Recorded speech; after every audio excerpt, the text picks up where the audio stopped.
Hello, this is Aubrey Aldi with All Day Endurance. Today I want to go over an INSCYD metabolic report for an Ironman triathlete. The first, actually two reports we did with this athlete, the first one was in February of 2020, and then due to COVID and long distance coach-athlete relationship, we were not able to perform the next test for another about a year and a half between tests, which is interesting to see the large jump in improvement between the two. And now that we are able to offer PPD testing with INSCYD, we can do remote tests at any time for any athlete, which really makes things easier for us. Starting off here on the first page of the report, we have the body composition, and here we go. This is the correct first report. Body mass in kilograms, body height, body mass index, and a few other things here, body fat.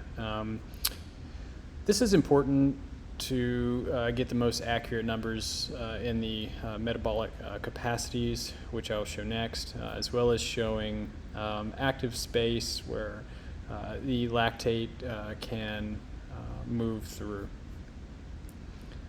In the metabolic capacities section of this report here, we've got the VO2 max, which is the aerobic capacity, as well as the VLA max, which is the anaerobic equivalent, or the anaerobic capacity, otherwise known here as the maximum aerobic power for VO2 max or maximum glycolytic power for VLA max.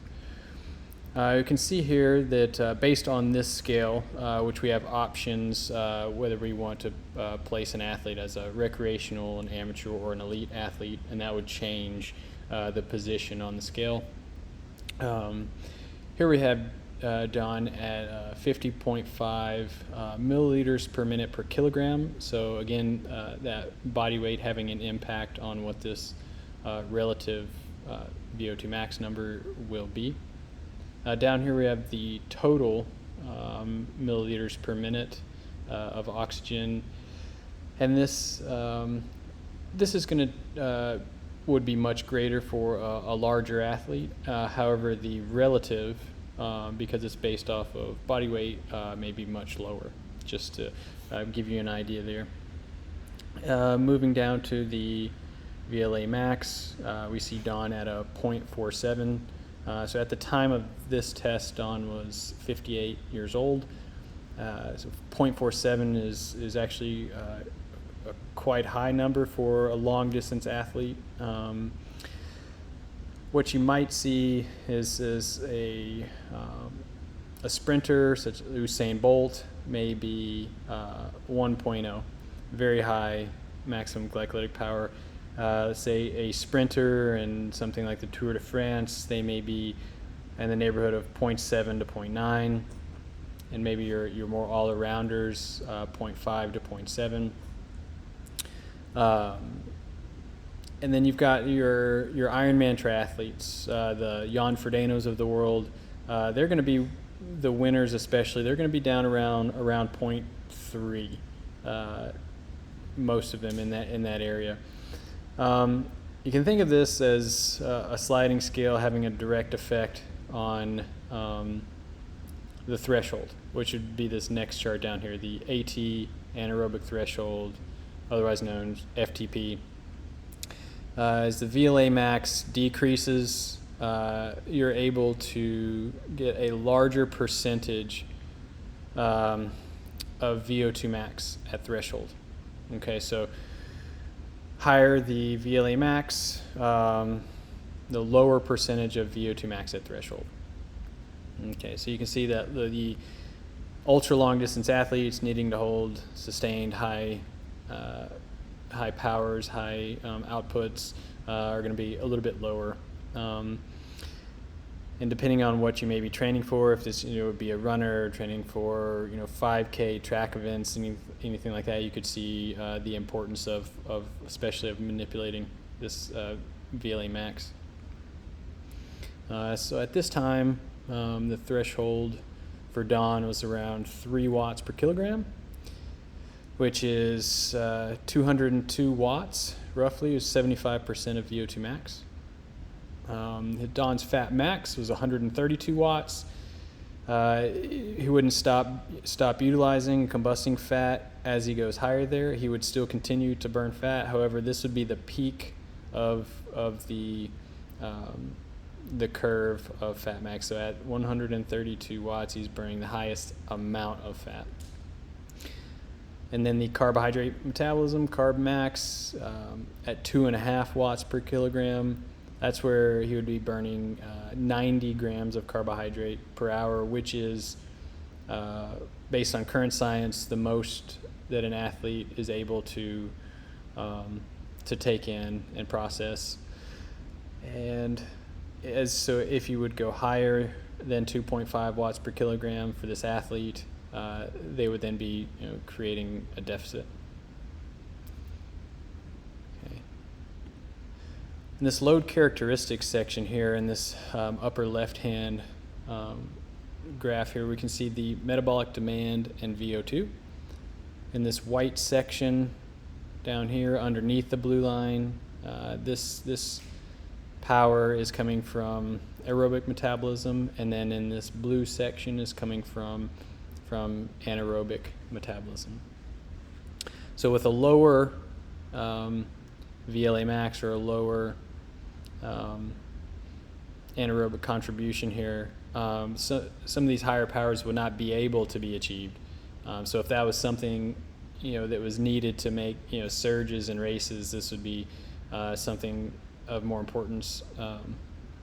But you can see down around that 100 and, well, if you can see this section, I'll highlight here. You see the power. And if I'll go around that 132 watts, which was Don's fat max, you can see the line starts to split. And at that time, there is you're burning a much higher percentage of glycogen, we know, because that anaerobic contribution, and then it quickly rises from that point. Over here in this graph, we can see just how fast that the lactate would rise and accumulate. First, we have this lack of pyruvate arch here, and then as that bottoms out right around the threshold mark, around 202 watts, the lactate starts to accumulate. And why this could be especially important in programming intervals, we can know just how many minutes it would take to accumulate a certain amount of lactate. And then if we come back down here to the peak of this lack of pyruvate line, we can see how much lactate is being combusted, which I'll highlight that section here. So on the left-hand side of this graph, we have lactate in millimoles, and we can see just under half a millimole per minute being combusted. So for instance, if we did an interval where we reached a very high lactate level, we would know that we would need 2 minutes essentially, or just over 2 minutes even, to combust even 1 millimole of that lactate back down. So you can start to figure out just exactly how long you need your recoveries to be in order to maximize that interval session, as well as plan certain race events, especially time trials. Down here in this bottom right graph, we see this green line here is the fat combustion, and this red line here is the carbohydrate combustion. This tan shaded section is the carbohydrates between 60 grams and 90 grams, which is what we know to be most athletes able to handle, process. And then we have this green shaded area is just sandwiching that fat max. So we're looking at about 120 watts up to about 145. In that range is the fat max for this athlete at that time. I'll show why that is especially important here in just a second with the training zones graph. We have this metabolic fingerprint section here, which is just another way to look at the metabolic capacities and the things that we spoke about previously. With the performance development, we have the ability to match every test for one athlete to track improvement. Here we're using INSCYD's 8 zones, and what I want to focus on primarily is this 176 watt mark, which is the target or middle of zone 3. And if we go over here to the carbohydrates, we can see that 167 watts, we are combusting 96 grams of carbohydrate per hour. And why that is of importance, of course, in any long distance race, and especially in Ironman, we're so limited on available stored glycogen, and that, as well as what we're able to take in and process. So minimizing the combustion is of utmost importance to being able to maintain intensities through the swim, the bike, and then run well afterwards, especially. What I want to do is jump ahead to the next test that we did for this athlete. And if I start here with the body composition, you see there was a minor drop in body weight. We're looking at 1 to 2 kilograms, as well as a 1% loss in body fat. And then the metabolic capacities, we see a 10% rise in VO2 max from 50 up to 55. A lowering of the VLA max down to 0.34, which is a significant drop. And then the effect that has on the threshold is a rise up to 3.7 watts per kilogram, or a 36 watt rise. So this athlete was previously able to sustain 75% of VO2 max at threshold, whereas now they're able to sustain 83%. The fat max rising from 132 watts up to 160 watts. And the carb max rising from 2.5 to 2.9 watts per kilogram before this athlete is burning 90 grams of carbohydrate. So previously it was 2.5 watts per kilogram, and they were already burning 90 grams of carbohydrate per hour. Now bumping ahead back to those training zones, and we were focusing on 167 watts after the first test as the target of zone 3. Now 169 is the target of zone 2. And this athlete is now only burning 63 grams of carbohydrate as opposed to 96 grams of carbohydrate that they were burning previously at that intensity, which is a significant savings, lowering of glycogen burning, as well as lactate production coming down significantly. This athlete, in their very first Ironman, completed the race in 14 hours, finishing 60th in their age group. And in the most recent Ironman, was able to drop down to an 11-hour time and finish 4th in the age group, 2 minutes out of second place overall, and had the #1 run split in their age group.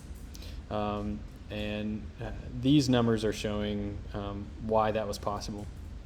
You can see how important this testing was for us in really narrowing and dialing into what it is that we needed to address, and being able to measure that. And then now with the ability to use the PPD INSCYD testing, we can do this even more often and stay on top of our training directions. I hope this was helpful. And if you have any questions at all about INSCYD testing or anything that I talked about today, please feel free to reach out, email me at aubrey@alldayendurance.com. And thank you very much for your time.